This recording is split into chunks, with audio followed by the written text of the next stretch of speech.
你相信这个世界上有灵异事件吗？欢迎收听由怪谈传说为你演播的惊悚故事。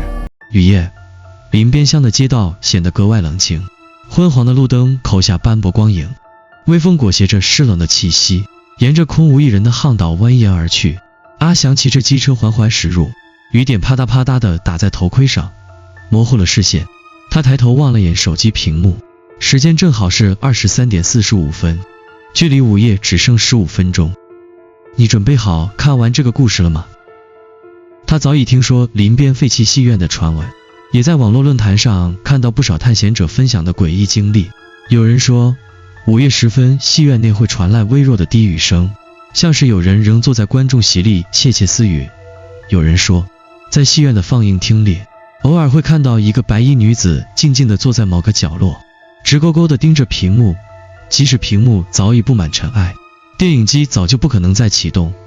这些故事是真是假，阿祥不确定，但他喜欢挑战未知，尤其是那种让人心跳加快、肾上腺素飙升的感觉。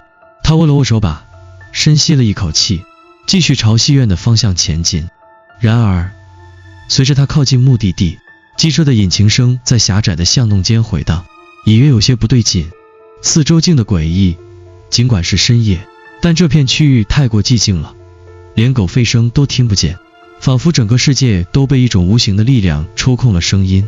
风吹过树梢，树影在昏暗的路灯下晃动，像是一只只干枯的手掌向他招手。他的心跳有些加快，指尖无意识地收紧了油门。前方不远处，戏院的轮廓逐渐显现，那座老旧的建筑像是沉睡在夜色中的庞然巨兽。门口的霓虹招牌早已破损，仅剩一块锈迹斑斑的铁架孤零零地悬挂着，微风吹过，发出微弱的金属摩擦声。大门半掩着，仿佛在等待某个迟来的客人。阿祥停好车，摘下头盔，隐约听见远处传来一声微弱的钟声，仿佛在提醒他午夜即将降临。他盯着那扇门，心里莫名生出一股异样的感觉。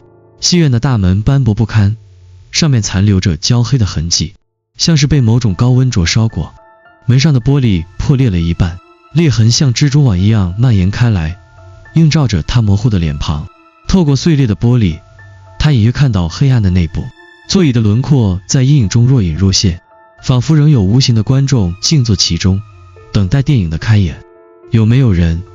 阿祥轻声喃喃，他自己都不清楚为什么要问出口，但喉咙仿佛被无形的手掐住了一般，胸口泛起一阵难以言喻的压迫感。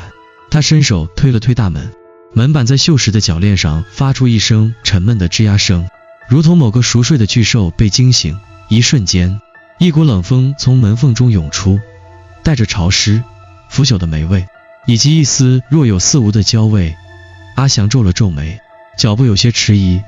别闹了，就只是个老戏院，他低声自嘲，尽量让自己镇定。他抬脚，缓缓踏入门内，身后的大门在微风中微微晃动，似乎随时会将他封锁在这座沉寂的过去之中。啪，某个东西落在地上，清脆的响声在空旷的戏院中回荡。他猛地回头，门口空无一人，但刚才他明明听见了什么掉落的声音。阿祥的喉结上下滚动了一下，握紧手机，指尖微微发凉。他深吸一口气，举起手电筒，将光线投向漆黑的大厅。尘埃在光束中飘舞，空气里弥漫着一种被时间冻结的气息。而在手电筒的光照范围之外，那些埋藏在黑暗中的影子似乎正悄然注视着他。这座戏院仿佛从未被真正遗忘。阿祥缓步走进戏院，灰尘在空气中弥漫，脚下的地板因岁月久远而发出微弱的咯吱声。他的手电筒扫过大厅，灯光照在一排排斑驳破损的座椅上，座椅的红色绒布早已被时间侵蚀，褪色成一片暗淡的褐红，像是凝固的血迹。这地方还真他妈阴森。阿祥低声嘀咕，声音在死寂的空间里回荡，让他自己都不禁缩了缩脖子。四周静得诡异，但他隐隐感觉到某种存在潜伏在这座废弃的戏院中。是错觉吗？他觉得空气中弥漫着一股焦味，微弱却挥之不去，让他不由得想起传闻中的火灾。他站在戏院中央，脑海中浮现出这些年来关于这座戏院的种种传闻，据说这座戏院的兴衰都与一场突如其来的大火有关。那一年，一场午夜场的电影正在播放，戏院座无虚席，影片正放到高潮，银幕上的人物发出一声尖叫，而下一秒，一团剧烈的火焰突然从幕后窜起，迅速吞噬了整个舞台，观众席陷入混乱，人们尖叫着逃跑，但火势过快，黑烟弥漫，大门却不知为何被卡住，无法打开。有人说，那晚的戏院仿佛成了一个密闭的牢笼，火光映照着那些绝望的人们的脸，他们疯狂敲打着门窗，却只能眼睁睁看着火舌吞噬他们的影子。大火最终被扑灭时，戏院已经成为一片焦黑的废墟，死者的遗体在舞台与座位区交错堆叠，扭曲而狰狞。更诡异的是，据生还者回忆，火灾发生前的几分钟，电影银幕突然闪烁了一下，画面里出现了一个模糊的黑影，一个长发女子静静地站在银幕中央，直直地盯着台下的观众。但那个电影从头到尾都没有这样的画面。更离奇的是，火灾之后的戏院重建时，工人们在舞台下方的地板里发现了几具不属于火灾的尸骨，它们早已风化，像是隐藏在这座建筑里的某种秘密。午夜时分，这里依然有人在看电影。在戏院废弃之后，仍有人在夜晚听见戏院内传出微弱的交谈声，像是观众低声讨论剧情。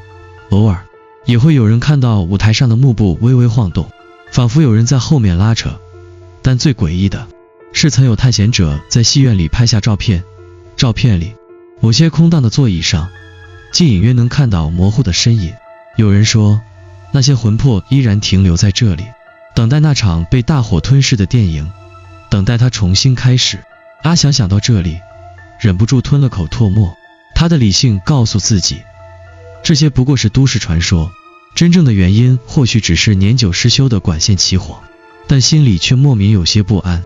他抬头望向前方的银幕，手电筒的光线掠过屏幕表面，布满灰尘的布幕仿佛一张巨大的脸，隐约映出了他的影子。但他的影子旁似乎有另一个模糊的人影，比他稍微高一些，正静静地站在他身边。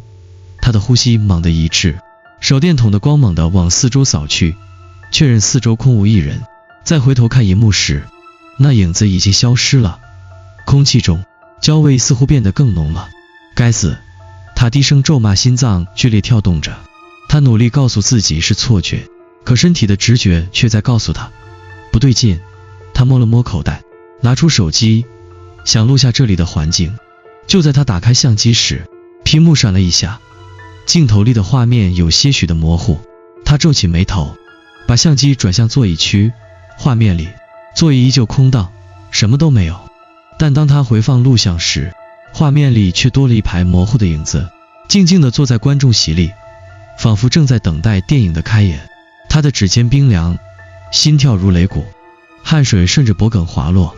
他猛地关掉录像，压抑住转身逃跑的冲动，强迫自己冷静。他深吸一口气，望向舞台后的黑暗处，或许真正的秘密还藏在那里。阿翔的手指在冷汗中发凉，手机屏幕的余光映照着他苍白的脸。他的目光再次落在回放的录像上，那排座椅依然空无一人，但他清楚地记得，刚才的画面里，那里坐满了模糊的人影，空气变得粘稠，仿佛有无形的目光正盯着他。他的心脏猛烈跳动，每一下都像重锤敲击着耳膜。他本能地想离开，可他知道，如果现在走了，他会永远困在这个疑问里，成为和那些传说一样的未解之谜的一部分。别自己吓自己，他低声呢喃，为自己鼓气，深吸了一口气，继续往戏院深处走去。他顺着过道缓缓走过，旧座椅上落满了灰尘，甚至还能看到几张泛黄的旧电影票，仿佛这些观众只是暂时离开，并未真正离去。他走到一排较新的座椅前，发现其中一个座位上的扶手格外干净，像是刚有人坐过。他下意识伸手触摸，指尖传来一股微妙的湿润感，像是汗水，也像是血。他猛地缩回手，手电筒的光束在晃动的瞬间扫过旁边的座位。有那么一瞬间，他看见一个模糊的黑影坐在他旁边的座位上，正侧过头，似乎在注视着他。咔，座椅发出轻微的挤压声，就像有人正微微挪动身体。准备起身，他不敢再看，快速朝着舞台的方向走去。他推开放映室的门，一股浓厚的霉味扑鼻而来，带着一丝潮湿的腐朽气息。昏暗的空间里，一台老旧的放映机静静地矗立在角落，金属外壳布满了锈迹，旁边的胶卷架上遗落着一卷早已发黑的电影胶片。这里早就不能用了吧？他皱了皱眉，自言自语地走近。手电筒的光照在放映机的控制台上，原本已经生锈的按键竟然是干净的，像是有人最近还在使用过。不可能，他喃手缓缓伸向放映机的开关，犹豫着是否要按下去。就在他指尖即将触碰到的瞬间，机器突然自己动了，放映机内部发出一阵沉闷的机械声，胶片卷轴自行转动，一道微弱的光束投向了银幕。阿翔僵在原地，嘴唇微微颤抖，他的身体不受控制地缓缓转向银幕，心中升起一股强烈的恐惧，却无法阻止自己去看。银幕上的画面开始跳动，起初是杂乱的雪花点，接着画面逐渐清晰，一个女人穿着白色旧式连衣裙，正坐在戏院的座位上，背对着镜头，她的头微微倾斜，似乎在注视着什么。镜头慢慢推进，女人的头缓缓地转向镜头。阿翔的心脏狠狠地缩紧，屏住呼吸，目光死死盯着银幕。下一秒，女人的脸完全转过来，那是一张模糊焦黑的脸，嘴角勾起一丝无法辨认的笑容，眼睛幽深蠕动，直勾勾地看着他。阿翔猛地后退，呼吸急促，他不敢再看，转身冲出了放映室。他的手电筒光束晃动着，映照在舞台的幕布上，深色的布料微微飘动，仿佛被什么东西拉扯着。错觉，他不断自我安慰，强迫自己冷静。他走向舞台，掀起那道幕布，发现后方有一扇半掩的门，门后是一道通往地下的狭窄楼梯。空气中那股焦味越来越浓，他盯着那道门，犹豫了片刻，最终还是握紧手机和手电筒，缓缓走下去。楼梯很陡，台阶被岁月侵蚀的凹凸不平，他每走一步，脚下的木板就发出令人不安的呻吟声，哒哒哒。他听见了脚步声，可那不是他的步伐，有第二双脚正轻缓的悄无声息的在他背后踩在同样的台阶上。冷汗瞬间浸湿了后背，他咬紧牙关，拼命告诉自己这只是错觉。终于他走到底部，眼前出现一个小型的地下室，墙壁上布满烧焦的痕迹，而地上散落着一些烧毁的旧椅子、破裂的银幕布，以及几具早已风化的骸骨。他怔怔地盯着那些骸骨，心跳越来越快。就在此时，他的手机屏幕突然亮了起来，自动播放了一段从未见过的视频。视频画面里是这座戏院，镜头从空无一人的座椅扫过，缓缓推向舞台，而舞台上站着一个熟悉的身影，是他自己。但画面中的他脸上带着一抹诡异的笑容，缓缓抬起头，对着镜头轻声说道：电影才刚刚开始。阿翔的手一松，手机啪嗒一声掉在地上，而他背后楼梯上传来一阵轻微的脚步声，缓慢却坚定地朝他走来，然后灯光熄灭了，整个地下室陷入了一片绝对的黑暗。黑暗中，阿翔屏住呼吸，心跳几乎震耳欲聋。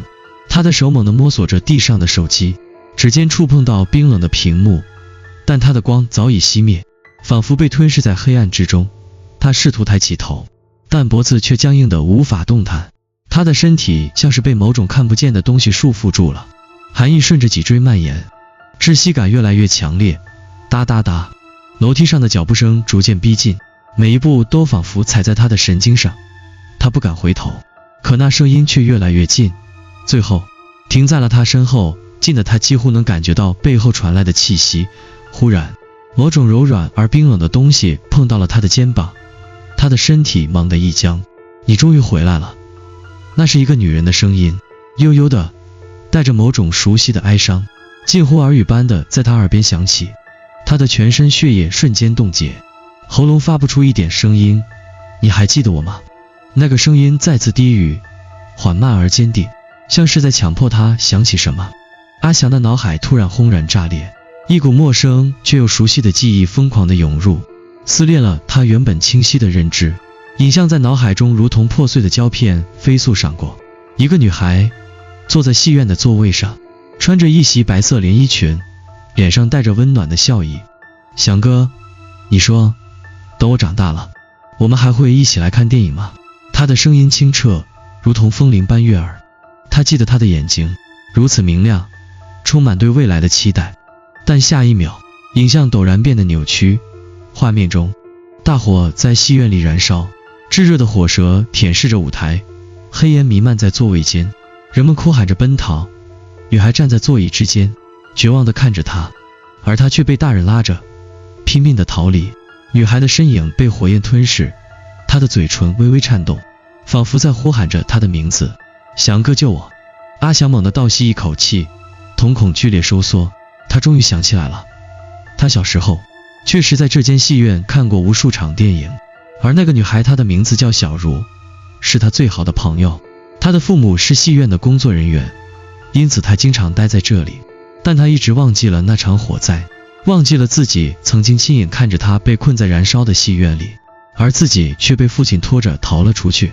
你不用记住那些不好的事情，这不是你的错，别再去想那些了，听到没？父亲的话语在他脑海中回响。他的父亲就是当年戏院的管理人。火灾之后，父亲不愿让他承受痛苦，刻意隐瞒了所有的真相，甚至带他搬离了这个镇子，让他彻底忘却这段过去。但他一直在等他，等他回来，等他想起他。黑暗中，那道幽魂般的身影缓缓出现在他面前，他依旧穿着那条白色连衣裙，只是如今裙角已被烧焦，皮肤斑驳焦黑，脸庞模糊不清，但那双眼睛依旧是他记忆中的样子，清澈，带着一丝期待和无尽的悲伤。翔哥，你终于回来了。他的嘴唇微微颤抖，眼中浮现了一丝释然。阿翔的身体控制不住地颤抖，他想说些什么，但喉咙仿佛被什么堵住了。眼前的他既熟悉又陌生，既让人恐惧又让人心疼。小茹缓缓伸出手，轻轻地碰触他的脸，指尖冰凉的像一缕风。你还会陪我看电影吗？他低声问道，声音轻得像梦。阿翔的喉咙哽咽，一股巨大的悲痛猛然涌上心头。他一直在等他。啪！舞台上的放映机突然自行启动，银幕再次亮起，画面中还是那部旧电影，剧情停留在一场未曾结束的戏剧上，而观众席里，那些模糊的影子一个接一个的浮现，安静地坐着，看着银幕上的故事。他们都是这场大火的亡魂，等待着他们未能看到的结局。阿翔的泪水滑落，眼前的世界变得模糊不清。电影终于可以结束了。小茹的嘴角微微勾起，像是终于等到了那个答案。她缓缓转身，朝着银幕走去，脚步轻盈，如同走向光明的那一端。她的身影逐渐淡化，最终与画面中的白衣少女重合。银幕上，那名少女回头，对着阿翔微微一笑，然后画面静止，灯光熄灭，电影落幕。阿翔站在黑暗的戏院中，沉默良久。他感觉到身体的束缚消失了，空气恢复了平静，而那股焦味也渐渐散去。他缓缓走出地下室，回到戏院大厅。外面的夜风透过破碎的窗户吹进来，带着一丝清冷的空气。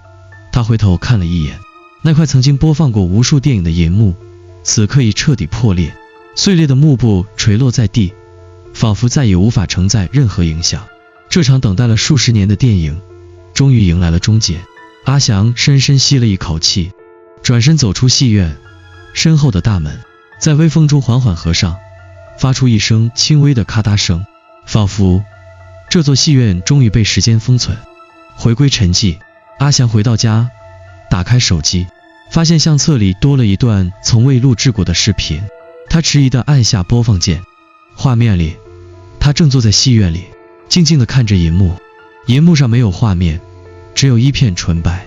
而视频的最后，他看见自己微微侧头，露出一个淡淡的笑容，轻声说道：电影才刚刚开始。屏幕闪烁了一下，彻底黑屏，空气死一般的寂静。戏院内的一切仿佛被时间冻结，唯有阿翔粗重的呼吸声在空旷的大厅里回荡。他的双腿僵硬，心跳如擂鼓，额头上的冷汗缓缓滑落，却不敢伸手擦去。眼前的银幕已经裂开，幕布残破不堪，微微晃动，仿佛仍残存着某种微弱的气息。他还在这里，小茹还在这里。阿翔咬紧牙关，缓缓抬起头。舞台上一道纤细的身影缓缓浮现，那身白色连衣裙微微飘动，裙摆残破焦黑，像是被火焰吞噬过的痕迹。他的脚步很轻，如同没有重量的幽魂，缓缓向他走来。但最令人不寒而栗的是他的脸，焦黑模糊的轮廓如同被时间抹去五官，唯有那双眼睛依旧明亮，却不再透出昔日的温暖，而是深深地凝视着他，带着一种难以言喻的悲伤与执念。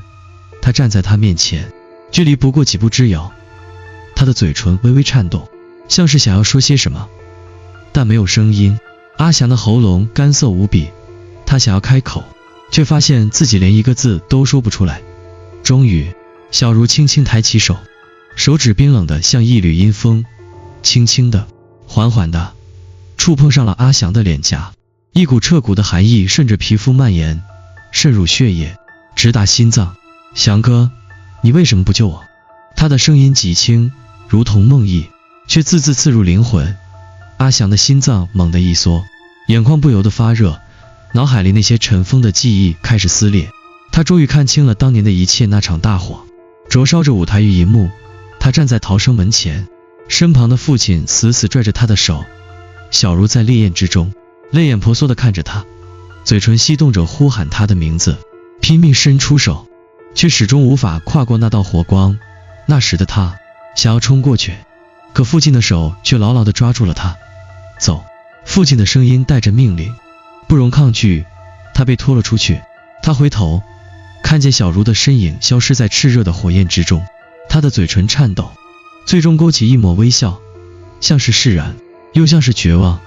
他的眼神刻进了他的记忆，却被他遗忘了这么多年。阿翔的泪水滚落，他的身体颤抖不已，嘴唇翕动，声音微微颤抖。对不起，小茹，我不是故意忘记你的。幽魂般的女孩仍旧盯着他，那双眼睛里没有愤怒，只有无尽的悲伤。你为什么不救我？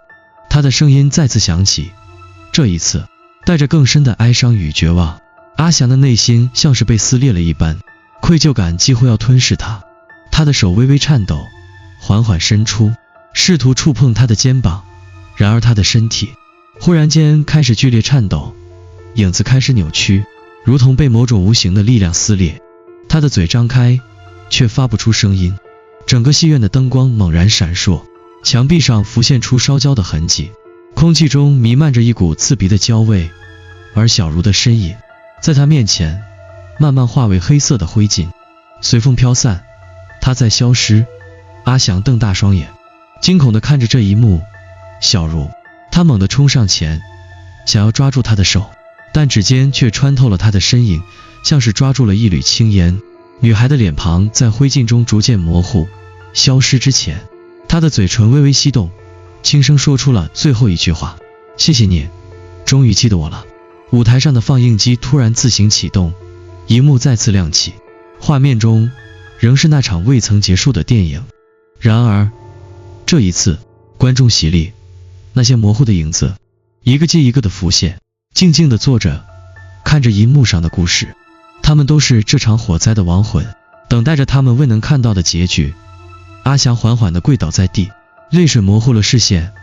小茹已经离开了，他等了他这么多年，只是想要他记住他的存在，记住那段他们一起度过的时光。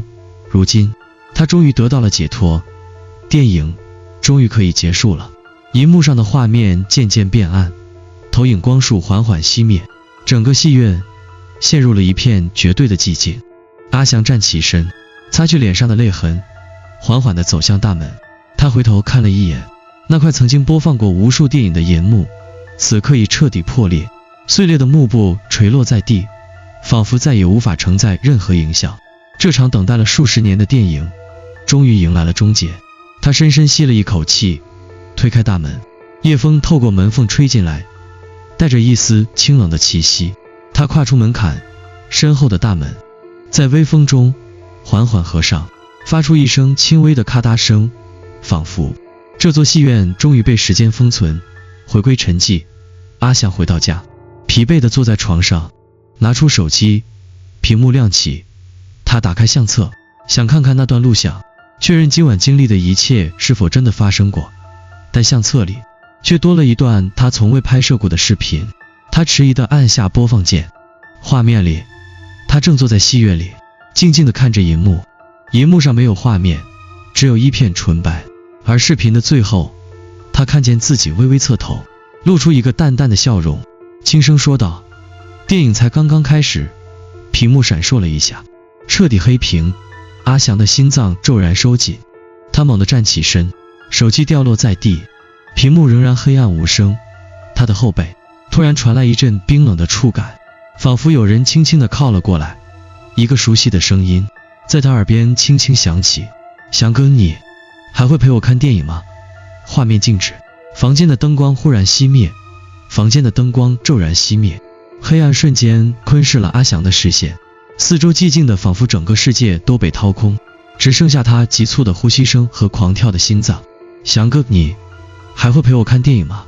那声音从他耳畔悠悠响起，熟悉又陌生，柔软而冰冷，带着一丝无法抗拒的执念。阿翔的瞳孔骤然收缩，他猛地转身，背后什么都没有，房间里一片死寂，唯有窗帘在微风中轻轻飘动，塑料挂钩摩擦着金属窗轨，发出窸窣的声响，仿佛有谁刚刚站在那里，静静地注视着他。手机掉在地上，屏幕彻底黑屏，指尖触碰过去，冰凉的没有一丝温度。阿翔缓缓地弯腰，捡起手机，屏幕倏地亮起，相册自动打开，那段神秘的视频仍然在那里，画面定格在最后一帧。他坐在戏院的座位上，嘴角噙着一抹淡淡的微笑，悠悠地看向镜头。电影才刚刚开始，心脏像被人狠狠攥住。阿翔的指尖在屏幕上微微颤抖，他咬紧牙关，手指迅速地点击删除，然而手机却毫无反应。画面一闪，视频竟然自动开始播放。戏院的画面再次出现，镜头缓缓扫过空荡荡的座位，每个座位上都坐着一个模糊的影子，影子们安静地面对荧幕，仿佛在等待一场永远不会结束的电影。然后镜头推向舞台，一个熟悉的身影站在幕布前，静静地看着他。阿翔的呼吸顿时停滞，那是他自己。屏幕里的阿翔微微侧头，露出一抹若有似无的微笑，像是在与他四目相对。你还会回来吧？然后画面定格，手机自动关机，四周陷入彻底的黑暗。阿翔死死地盯着手机屏幕，寒意顺着脊椎蔓延，指尖几乎僵硬。他猛地抬头，看向房间的四周，确认自己仍在熟悉的地方，不再是那座戏院。一切都是真实的吗？还是只是幻觉？那晚的经历到底是现实，还是他被某种力量拉入了无法逃离的梦境？他站起身，走向窗户，缓缓拉开窗帘。夜色深沉，远方的林边乡静谧而漆黑，戏院的方向早已被废墟掩埋，消失在时间的洪流之中。然而在窗户玻璃的倒影中，他看见了一个站在自己身后的模糊影子，一袭白衣，安静地看着他。他猛地回头，房间里空无一人，可窗户的玻璃上却多了一行模糊的字迹，如同指尖轻轻划过，在冷凝的雾气中显现。电影永远不会结束。第二天，阿翔回到了林边乡，他站在曾经的戏院废墟前，望着眼前已被拆除的建筑残骸，心中五味杂陈。曾经的银幕已被埋入废墟，座椅化为尘埃，那些等待了几十年的亡魂终于可以安息。风吹过，带起地上的尘埃，阳光洒落在破旧的地砖上，仿佛从未发生过任何恐怖的事情。阿翔低下头，轻声说道：小茹。电影结束了，微风吹拂而过，像是有人轻轻地笑了一下。他知道他已经走了，真的走了。可与此同时，他也明白，过去的记忆无法抹去，他们会以另一种形式存在。永远留在他的心底。阿祥回到了家，试图让自己恢复正常生活。他删掉了所有关于戏院的照片，烧毁了那段视频，将手机恢复出厂设置，一切都该结束了。可就在某天，他在街角的一个旧书摊上，偶然翻到一本老旧的电影宣传册，封面上是一座熟悉的戏院——林边戏院午夜场。而最诡异的是，封面的角落印着一行小字：电影才刚刚开始。阿祥的指尖僵住，手心渗出一丝冷汗。他缓缓地抬起头，街道上熙熙攘攘，阳光透过树梢洒落在人行道上，温暖而宁静。可在旧书摊的玻璃橱窗倒影里，他看见了一道白色的身影，站在人群之中，安静地看着他，一如那年戏院的最后一幕。这是一场无法被遗忘的电影，那些被遗忘的故事，被掩埋的秘密，最终都会在某个时刻被重新揭开。或许我们每个人的生命里都有一场未完的电影等待着终结，但谁能真正决定电影何时才能落幕？阿祥盯着书摊上的宣传册，沉默片刻，最终将它合上，缓缓转身离去。而身后风轻轻吹过，旧书摊的角落里，那本老旧的宣传册悄然翻开了一页，上面印着一行几乎褪色的字迹：感谢光临，电影仍未结束。